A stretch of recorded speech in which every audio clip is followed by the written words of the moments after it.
Welcome to today's Explainer. Listen, if you're aiming to completely conquer the Cambridge AS and A-level accounting syllabus, you've stepped into the exact right room. Today, we're opening up a case file on a topic that routinely trips up even the most prepared candidates: interest cover. We're going to treat the exam paper like a crime scene, where marks are constantly being stolen by common, avoidable mistakes. So what is interest cover? At its core, it's just an indicator of a company's ability to pay off its interest expenses using its operating profit. You literally just divide operating profit by interest payable. Simple, right? Well, not quite. We're going to forensically decode exactly what examiners are looking for, strip away all that extra noise, and hand you the exact playbook you need to maximize your marks. Okay, let's dive right into this. Look at this quote directly from a senior examiner. The difference between a B and an A-star in accounting often comes down to how well you understand interest cover. I mean, wow, that is a massive statement. We aren't just talking about a couple of stray, insignificant marks here. We're talking about the literal dividing line between a good grade and a top-tier grade. The stakes for mastering this specific metric are incredibly high.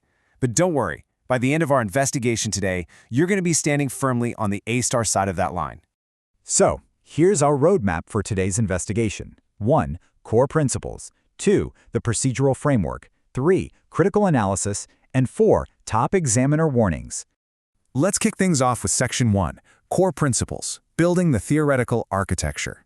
You know, a really common misconception is that interest cover is just an isolated math problem. It absolutely isn't. Examiners demand a solid conceptual framework before they even glance at your final numbers. Think of it as building your case. You need precise definitions and a really deep understanding of causal relationships. For example, if interest rates suddenly spike or operating profit takes a hit for a company, how exactly does that choke their interest cover ratio?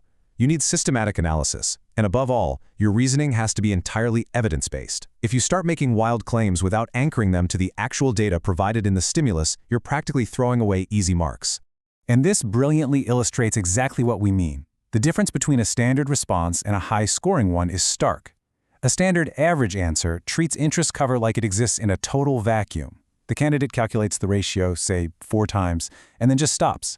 But the high-scoring candidates, they act like expert detectives. They connect the dots. They integrate interest cover with other critical areas, like liquidity or gearing. Principal examiner reports actually prove this. Candidates who reference these cross-topic connections score significantly higher. It shows the examiner you truly grasp how this one single metric ripples across a business's entire financial health. All right, moving on to Section 2, the procedural framework, execution, and methodology. Now, let's calm some of that universal exam room anxiety. Notice this method mark strategy. Examiners actively award marks for your process and your clear working. The way you structure your calculation is just as important, honestly, maybe even more important than the final number you spit out. If your logic is sound and clearly visible on the page, you're scooping up method marks left and right, even if your calculator completely betrays you and that final digit is wrong. To guarantee you capture every single one of those method marks, I want you to rely on this standardized 6-step sequence. First, deconstruct the question. Second, extract the data. And please, don't just skim it, actually interpret the numbers. Third, select your framework. Fourth, execute your analysis with incredibly clear notation. Leave a clear trail of footprints for the examiner. Fifth, verify your results. And finally, step 6, present everything with professional, correct terminology. This sequence is literally your safety net for every single complex problem. Okay, let's move up the assessment ladder to Section 3, Critical Analysis, Evaluation and Examiner Insights. I want you to think of your interpretation in 3 distinct tiers. Down at the bottom, we have the descriptive level. This just states what the number is, like Company X's interest cover is 2.5 times. Okay, fine. Step it up to the analytical level, and now you're explaining why the number dropped to 2.5. But the evaluative level, that is the absolute gold standard. To hit this top tier, you have to act like a high-level consultant. You need to evaluate alternate options, compare different approaches, and provide fully justified recommendations based on the hard evidence. Like, is taking out a new loan going to fatally damage Company X's risk profile? That's the exact type of question you need to be answering. But before you write that brilliant evaluation, you need to heed this massive examiner alert. This is sourced straight from principal examiner reports. Candidates consistently lose marks because they confuse key terminology. It's a fatal error, but the fix is remarkably simple. Always define your terms before you deploy them in your extended responses. Doing this proves to the examiner right out of the gate that you know exactly what you're talking about, completely eliminating any ambiguity. As you're building out that extended response, I want you to constantly be asking yourself, what assumptions am I making about the evidence? Seriously, question everything.